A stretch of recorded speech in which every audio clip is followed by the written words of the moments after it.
Hello and welcome to the Simply Greg Show. As you already know, the Simply Greg Show is all about elevating the mind and inspiring the community by spotlighting the hidden gems in the community, and that's ordinary people doing extraordinary things. Today I've got an amazing guest with me here. You guys can probably already see Rory Gissing, amazing individual who currently at the present moment is a professional bodybuilder, entrepreneur, and also came second at the British and won his last international. So today it's definitely a pleasure for me to introduce him once again. Rory, how you doing, bro? I'm good. Hello, Greg. How you doing? I'm good. Can't complain at all. But Good. look at the stature of the figure he is right now on this sofa. It's like putting me to shame. He's like, yeah, Greg, I'm good. Why are you saying he's good, right? His biceps and everything are saying hello as well. Yeah, I'm good. I'm good. That's it, yeah. Transformer. Yeah. Rory, thank you very much for obviously making it down today and, obviously speaking to us as well. And you've been doing, obviously great so far in your journey as a professional bodybuilder. Yep. Which has led you to where you are right now, and you're invited obviously to do the Arnold's, Yes. which is coming up. Yes. How excited are you about that? Oh, I'm over the moon. Yeah. It was being my first pro debut. Yeah. So this is my pro debut coming up. It's not normal Yeah, to have an Arnold's as your first show because it's the big show. yeah, You're literally. supposed to earn your stripes before you get invited to something like that. So Yeah, I'm ecstatic. I can't wait to get stuck in. yeah, Have a good pose down with the big boys. That's it. Yeah, can't wait. and you're feeling prepared. You I am. Yeah, I'm confident. yeah, But I try not to look at the competition at the same time. that's it. Stay in That's my it. own lane, just focus on myself and bring the best that I can be. That's it. And today Rory's going to talk to us about obviously how to keep fit and also create a more healthier lifestyle for yourself as well. And obviously there's a lot to what you do because there's a fitness regime, but at the same time dietary kind of way that you do things as well in order to maintain what you have, because it doesn't just come overnight. No, that's right. It's So like- I've been on a diet plan or nutrition plan, as we like to call it, Yeah. pretty much for, I would say, 6 or 7 years now, Wow. almost straight. Yeah. So again, dieting doesn't always consist on trying to lose weight. Yes. For a bodybuilder, being on a diet can mean trying to gain the weight. That's it. So that's why we kind of call it a nutrition plan, just so Plan. everyone's on the same page. We're not dieting down, Yeah, we're yeah. dieting up sometimes. Yeah. And what's the journey that actually led you to becoming a professional bodybuilder? I mean, did you just wake up and just like, yeah, but I want to be a bodybuilder? What was Not that? quite. Yeah. So initially, I wanted to be a gymnast when I was younger. Oh, wow. I didn't quite make the GB cut. The splits wasn't good enough, was No, it? that's it. Flexibility wasn't happening. Not happening. So then rugby I got into because I went to quite a rugby dominant school. Yeah.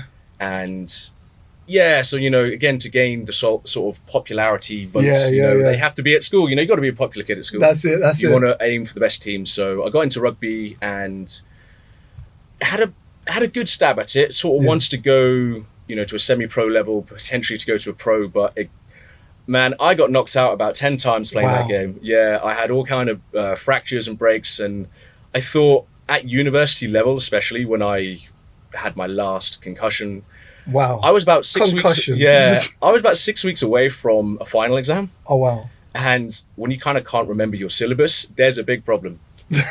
It's bad enough when you're conscious. Yeah. Remembering. Yeah, so I thought I need a safer sport. This sport isn't for me. I don't know what it is. I must be tackling with my face or something. But yeah, Wow. So then I actually saw my brother step on stage as a bodybuilder. Mm. Pretty much a year after I gave up rugby, and I thought, oh yeah, that looks kind of fun. You get to train a lot, you get to eat good, and you get to look incredible. So I was like, Yeah, it's true, I kind true. of just want to look that good. Yeah, That's yeah. where it started, and I was thinking, I just wanted to beat my brother. Yeah. Initially. The family Sibling rivalry, rivalry. yeah. Of course it is. And I just fell in love with it. And I didn't just do the first show. Yeah. I just kept going and going and going. And then I said, there's this professional side of bodybuilding. Yeah. And I thought, that is, well, it would be an incredible sort of life Achievement. goal Yeah. to get to a professional level of any sport. Okay. And it just so happens that I had to do it through bodybuilding, as in Wow. I just couldn't stop. I just loved being on the stage. That's it. So you was obviously driven by the accomplishment of being able to look a certain way and kind of like put in the hard work and reap the results. Yeah. So what I really liked about it, which attracted me to the sport in general, was the more you put in, the better you will look on stage. That's it. So the more effort you put in, the more you get rewarded. And that was, it's very different to have that, because I mean, yes, everyone has to train to have any kind of sport, but bodybuilding, I think, is on another level in terms of you can never not be on a diet. Yeah. You're on a diet to grow, then you're on a diet to get lean, then you go back to a diet to grow again. Yeah. And it's normally the ones who can hack it are the ones that get somewhere in the world with it. Oh, wow. So just having people say, how can you do that? Yeah. Was just driving me further and further to be like, oh, this isn't normal. Yeah. You know, this is something only I can do. You just can't do this? Yeah. Like, what? So he's flexing at the same time. So it was, it just stuck with me. Something about that lifestyle. And it is a lifestyle. It's not just, you don't just go to the gym. When you come home, you know, because I eat 6 meals a day. Wow. And then 2 shakes as well. Wow. So it is every 2 hours I'm cooking and eating. Wow. Yeah. So that's why, again. He's just munching. Yeah. Mad munchies. Yeah. What are some of the sacrifices that you've had to make as well in the process, you know, towards that, you know, being where you are currently at the present moment? So, as I said, because there's always this 2 hour time slot, or 2 to 3 hours, I should say, this time slot of eating and consuming nutrition. Yeah. You always have to have your food on you. Okay. So even now, all my food's in my bag, ready to eat after the podcast. Yeah. But also, you don't just get to go out to restaurants because, I mean, you can, but technically you're going to be breaking your nutrition plan. Yeah. I mean, don't get me wrong. There will be times where it's acceptable and it's not going to make a huge difference, which we'll talk about in a bit. Yeah. But especially if you're heading towards a competition, you need to be very. When you're, say, the last 12 weeks before a show, that's when it's super strict. And that's when all of these breaks in your diet actually does start making a difference. Just because chefs like to add flavor, you know. That's not a bad thing. But unfortunately, a lot of the flavor is a bit too calorific. Yeah. So when you're trying to get lean as possible, just eating out, going to family, even birthdays, you know, you go out, there's a cake, can't have the cake. You know, kind of thing. I even turned 30 myself. Wow. And congrats. Stuck to diet. Yeah. No. I waited. What cake? These cakes were just carrot. No carrot cake. That's it.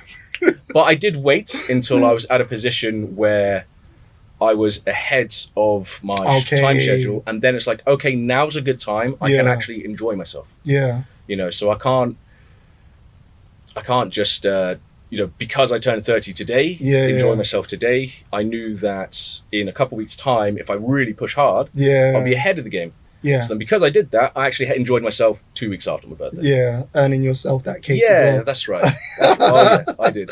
So what are some of the kind of like things that, obviously for you're in a, you know, industry of becoming a bodybuilder, or you are a professional bodybuilder, and you've got the Arnold's coming up and so forth. And for those who are not so much to the extreme of doing it as a professional kind of way, what are some of the kind of myths and misconceptions that people may have about just really having a, you know, fitness plan and things like that, or things that people need to know? Because I'm sure you get a lot of questions of people coming up to you and kind of saying like, oh, how long did it take you to get there, or something like that, you know, thinking that they can just get it like overnight, or what are some of the things that really people need to know about the whole journey as well? I'll say you need to have patience.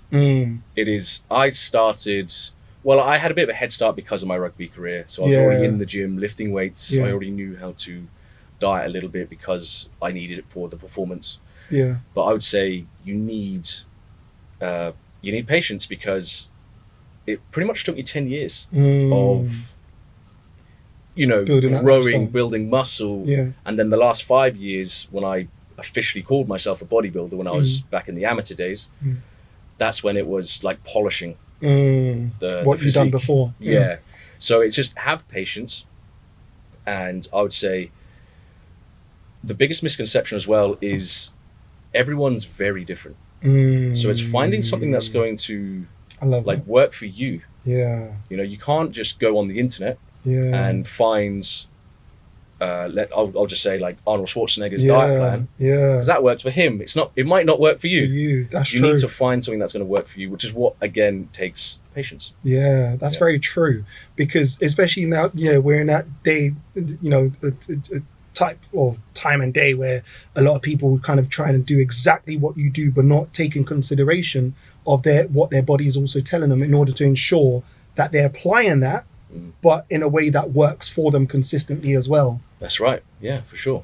I'd say even when it comes to the training side of things, do you do heavy weights? Do you do light reps, but like 20 repetitions? There's so many different ways to look at it. Yeah. So it does take a little bit of time. It takes a little bit of practice.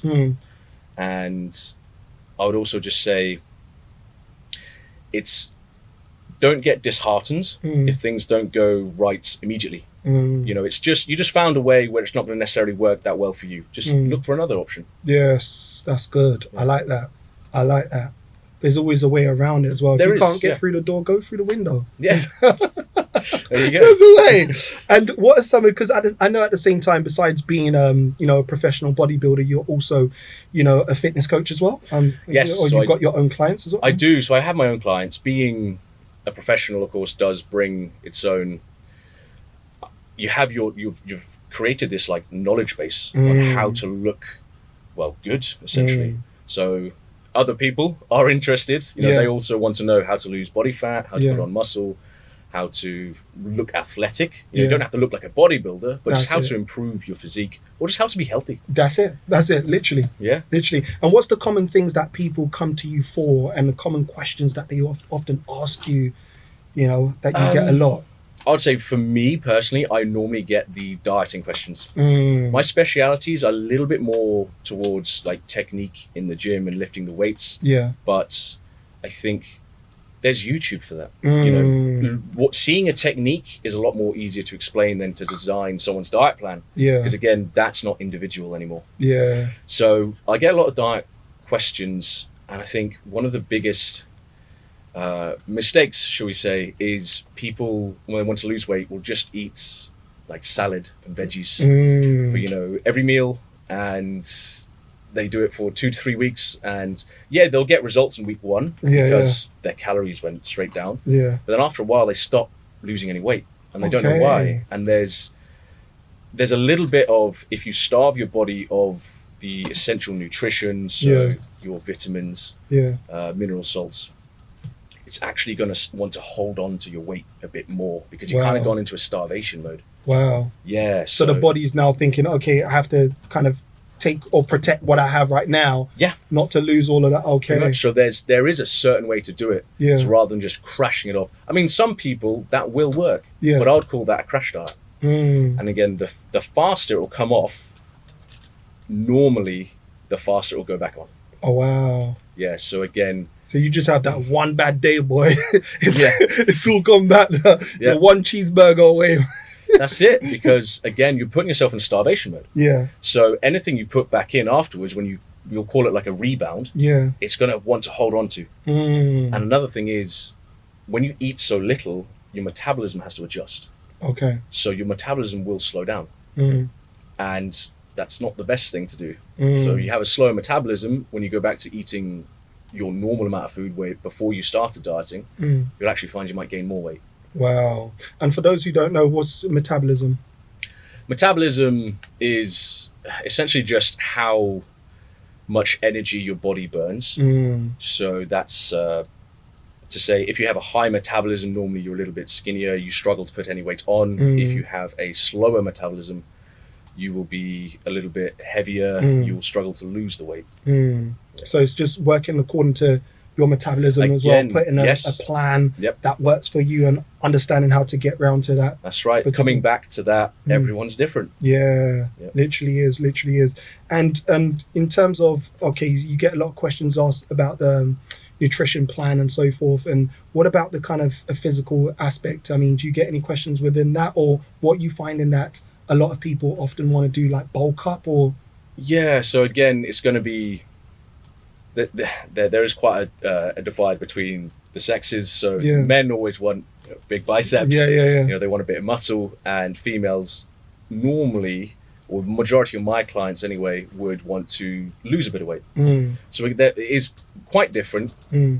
But I would say when they come to me in the gym, they're going to want to know how to gain muscle. You know, because again, the conception is dieting makes you lose weight, and then exercise makes you gain weight. You know? But then for me to lose weight, I actually have to exercise more. You know, again, it's all about your calories. So, that's another thing as well to identify, right? Exactly. So when you're in the gym, you're burning calories. Yeah. You know, so that's normally I would never advise someone to just be on a diet plan. I say you need the exercise as well. I love that. That. Because again, when the diet plan is just that's just putting X amount of calories in the body, and then you need to burn, you know, extra more than what you're putting in if you want to be losing weight. Yeah. If you want to gain the weight, of course, you have to put in more than what you can burn. Okay. Yeah. Love that. So just tipping the scale a little bit. Yeah, that's pretty much it. Understanding. Yeah. So there is that's like the basic concepts of it. There's a lot of science behind it, but we can go into that maybe another day. Yeah. You can put on these glasses for that as a scientist, and the white coat as well. Yep. So yeah. So I haven't mentioned, but I studied medical science at university. Oh wow. Yeah. So that's kind of where my fascination with the human body came from in the first place. Yeah, so I looked at everything from the scientific aspect. I love it. Coming in, and that's kind of where I based on, you know, that's how I make my diet plans. Yeah. What's current in the science world, which is proven effective. Yeah. Or most effective.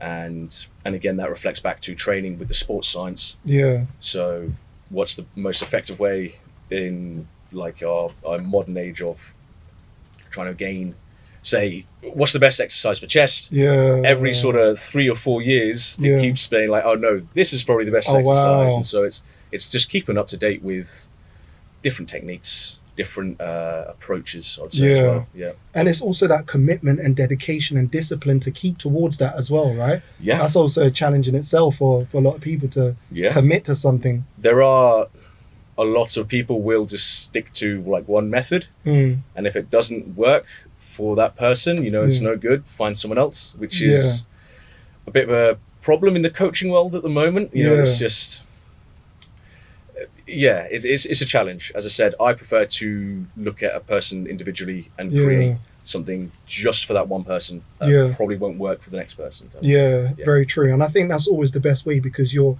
creating something that is individually for you, that would help you obviously achieve the greater results that you're looking for. Not everyone wants the same goal as well. It's true. So there's this term called toning, which, going back to what people ask me in the gym, and a lot of the time it is, you know, how do I tone my arms? I say there's no such thing as like have a to toning mode. I say normally it's, if you wish to tone, you just have to lose the body fat to see the definition of the muscle underneath it. I love that. So it's not just an exercise that is for toning. To tone. So please, to bulk, to lose, to tone. Yes. So please forget the concepts of exercising specifically for toning. It's for toning, It is general exercise for whatever you're trying. So if you're training arms, do normal arm workouts. And then also you'll need to lose a little bit of the body fat to see the definition underneath. Yeah. And what are some of the things that you would probably say what not to do that you've often seen out there that people are also doing as well? Now we're talking dieting or just in everything. Everything. I mean, training is funny. I've seen some videos where people are using that particular thing in a different way, like, you know, the instrument. I'm There's like, what's going on? Like, yes. Like, what you having a seizure, heart attack? Like, do the reps properly, man. That's just then, because you see people going for the heavy weights, but like, and that's it. It's not, you haven't done it properly. Go to the full extent, and then that is it. So I would say. Sorry for that dramatic kind of, if you're listening to this on radio, that was just a lot of sounds. But if you're on YouTube, at least you can see what I was trying to explain. Carry on. I would say, a mistake. So let's start with training. Yeah. I would say not knowing the sort of, how to put this? So it's not going to be, you're training differently to what your actual goal, what you want your goal to be. So someone who wants to sort of maybe grow for what is a term we called hypertrophy, which is the physical growth of a muscle cell. Okay. So if someone is looking for hypertrophy, then the common mistake is they would actually train for strength, which doesn't necessarily grow the muscle, will just make it stronger. So that's quite a common one. So all they have to do is change, from lifting the 1 rep on bench press to maybe 12 to 15. Okay. So that's a very easy fix. Yeah. And then the other one is the form, the technique. Okay. I'm very strict. I like to, because I have clients in the gym, so I do PT as well, and that is just to get people, just to have their form pretty much as close to perfection as possible. Yeah. And then I let them go off and they can train themselves. It is just for that initial couple of weeks. I just want to make sure that their technique is exactly how it should be. I love that. Yeah. And then outside of the gym? Okay, so nutrition. Let's see, common mistake. I mean, we talked about crash dieting. The crash dieting and the yo-yo dieting. So yo-yo dieting is when it's the crash diet, but then when you come off, you go back to normal food straight away. Yeah. And it's like a yo-yo. Your weight just goes up and down, up and down. Yeah. That's just a very unhealthy thing to do to the body. Yeah. It can increase your blood pressure. It puts a bit more extra strain on the heart. Wow. So I don't think yo-yo dieting or crash dieting are very good at all. Yeah. And then I'd say it's not really a mistake, but a misconception is not all carbs are bad and not all fats are bad. Interesting. Explain. You can still have, so carbohydrates, I'll just split it into two for simplicity. You'll have a normal carbohydrate and then sugars. The sugars are the things you want to avoid. Okay. Unfortunately. Yeah. Yep. I do say avoid, because having a little bit isn't the end of the world. You don't have to, especially if you're just trying to be healthy, you're not trying to be an athlete. Yeah, exactly. You still need to enjoy yourself. Yeah, it's true. So I'd say, don't be afraid of carbs, and especially there's two which have a bad rap, which is white rice and normal potatoes. Okay. So when people diet, they think they have to have brown rice and sweet potato. Yeah. But in actual fact, there's nothing wrong with white rice. There's nothing wrong with normal potato. Oh, wow. Yeah. So in fact, saying that, normal potato. What about the starch and everything that comes from that? Well, you say that. It's not. Starch isn't overly bad for you. Okay. I would say, and it just in a normal potato, there's less sugar and less carbohydrates than in a sweet potato. Oh, wow. I'm not trying to say don't eat sweet potato. Yeah. That was going to get counted. Yeah. Farmers are going to be upset with me. Exactly. But I'm just saying it's not, it's just a common misconception. Yeah. So don't be afraid for carbs. I would say it's better to have carbohydrates around your workouts. Okay. So if you fuel your workouts with your carbohydrates, you can have a better workout. You burn more calories in that workout than you would have done if you didn't have the carbohydrates in there. Okay. Does that make sense? Yeah. So I would say it can be a good thing. You can lose more weight by adding the carbs in.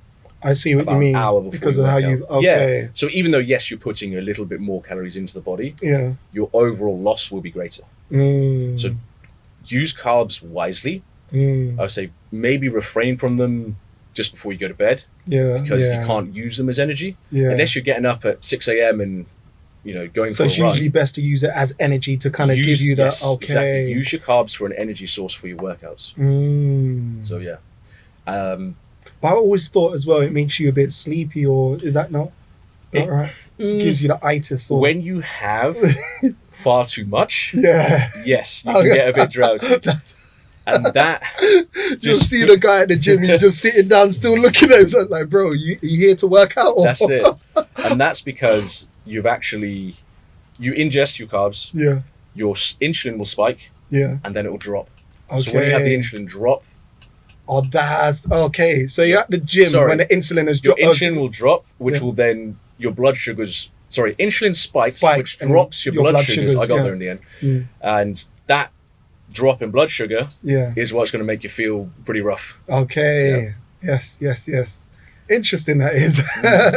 Yes. Obviously, thank you so much, Rory. There's so much, to kind of take from that as well, and just to give us, some insight in that whole kind of a nutrition world, or world of nutrition, should I say, and also dieting and also fitness in itself, which I'm sure you get a lot of questions coming to you for as well. And in terms of, you know, the process that you have also gone towards going into your championship, like, what has that process been like for you? I know you've got the Arnolds coming up soon as well. And how have family and friends around, you know, had to kind of like take that on board? What impacts has that made also to family and friends, which is a bit kind of external to just the individual who's also working out? So at the start, when I said, you know, to my parents, I want to be a bodybuilder, it was a bit of a shock. Yeah.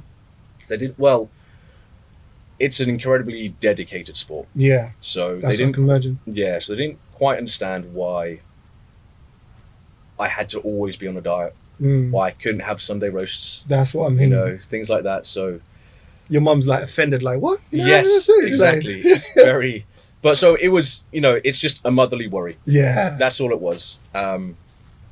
And that's okay now, because I think, you know, over the years, now I've turned professional. They can see where The this awards. is all going. Yes. Trophy cabinet's nice and healthy. They're like, you keep going, son. You go for the next one. That's it. So the support has increased. Yeah. I'm just saying I wasn't like not supported at the start. Yeah. They were just a little bit worried. They didn't quite understand how it was. Yeah. My fiance. Hello, mum. I know she's Yes, going to be I know, watching. that's So right. I was like, hello. My fiance has been with me since day one. So we actually. Go on, fiance. Love that. I know. Yeah. So she actually was introduced to the world of bodybuilding in my first year. Okay. So we've she's been to every show all around the world as well. Amazing. So she's been very grounding. Yeah. Which is fantastic. I do think everyone does need to have someone when they have any kind of extremity. Yeah. So any high-end Whatever, athlete of any sport, kind, they just athletes, they need some, like a group of people that help them come back to a reality. Yeah. You know, some grounding, because you put a lot of pressure on yourself, which is not good. It's not a good thing.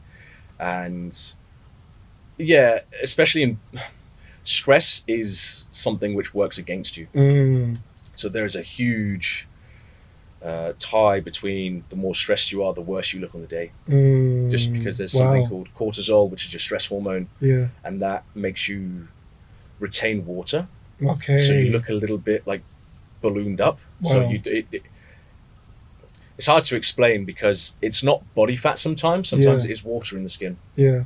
And when the water is in the skin, it just makes you look a little bit. And that's why it's like, instead. as bodybuilders, when you come to a certain stage of, you know, just before, you try and lose as much kind of like, is it water or retention? It is, and then, yeah. And that's when you become more chiseled. Like you can see wow. You can have some crazy dramatic transformations in a week. Yeah, literally. But you have to have like no body fat for it to work, because it's literally can only be water left in the skin, and it is not healthy to dehydrate that way. Okay. So that's why you pretty much do it for just the one day.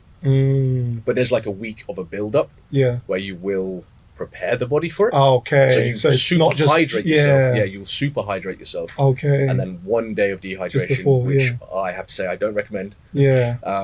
But it does. I say it does. Sometimes it does. Yeah. And sometimes it can go the opposite way, and the water comes out the muscle. Wow. And all of a sudden, you just start inflating like a balloon. So it's a very dangerous game to play. I love that. Yeah. I love that you've mentioned that as well. It's important to kind of take on board. That's it. So I'm not going to mess with it anymore. I've made my mistakes, and, you know, I dehydrated too much, and again, I lost what looked like my muscle was just falling off me. Wow. Because I think, don't quote me on the exact percentage, but muscle is about, I'd say 70% water. Yeah. Something body, like that. Yeah. Yeah, our body's 70% roughly. Yeah. So, so messing with something like that after working so hard to just mess it up at the end isn't worth it. Not worth it at all. Not for that tiny difference, you know. Oh, love it. Rory, thank you so much for sharing so much insights and information as well. So as just to remind you, you're listening to Simply Greg Show, all about elevating the mind, inspiring the community by spotlighting hidden gems in the community, ordinary people doing extraordinary things. So we are talking about how to be, or how to get fit and live a more healthier life. And Rory's been able to share with us so much things of what not to do. And what he'll also do on the next half of the break, he'll also actually speak to us about what you can now do or how to go about the process to live a more healthier lifestyle for yourself as well. So once again, Simply Greg, don't touch that dial. See you on the other side of the break. See you soon.